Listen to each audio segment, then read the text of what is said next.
After US seizes Russia oil tanker, Russia has said that we are monitoring the move, Moscow calling the seizure illegal, saying it violates the law of the sea. The Russian lawmaker calling it even piracy. So clearly escalating tensions. A high seas seizure of a Russian-flagged oil tanker by US forces has brought Washington and Moscow to the brink of new diplomatic clash because Russia has called this move illegal, while the US says that it was enforcing sanctions linked to Venezuela.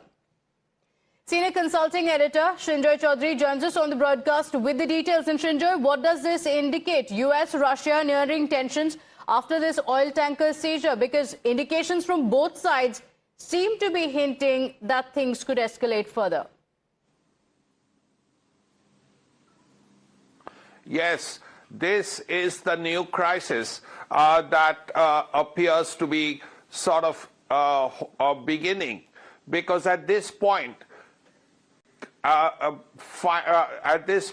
the Americans have seized a Russian tanker, the Marinera, called the Bella 1 in the past. Now the Bella 1 is the Russian-flagged tanker, which was carrying Venezuelan oil. Now there was a blockade of Venezuela, and this blockade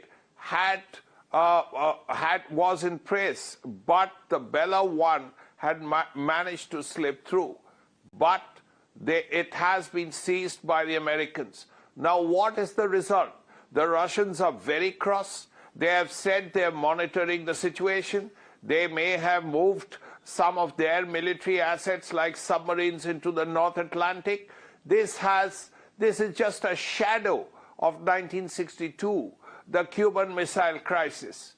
But nevertheless, while it's just a shadow of the Cuban Missile Crisis, when the world nearly went into World War III, this is still a serious situation, because here is America seizing a Russian tanker carrying Venezuela oil after having slipped through a blockade of Venezuela by American naval ships in the North Atlantic, intercepted by American ships, and then seized.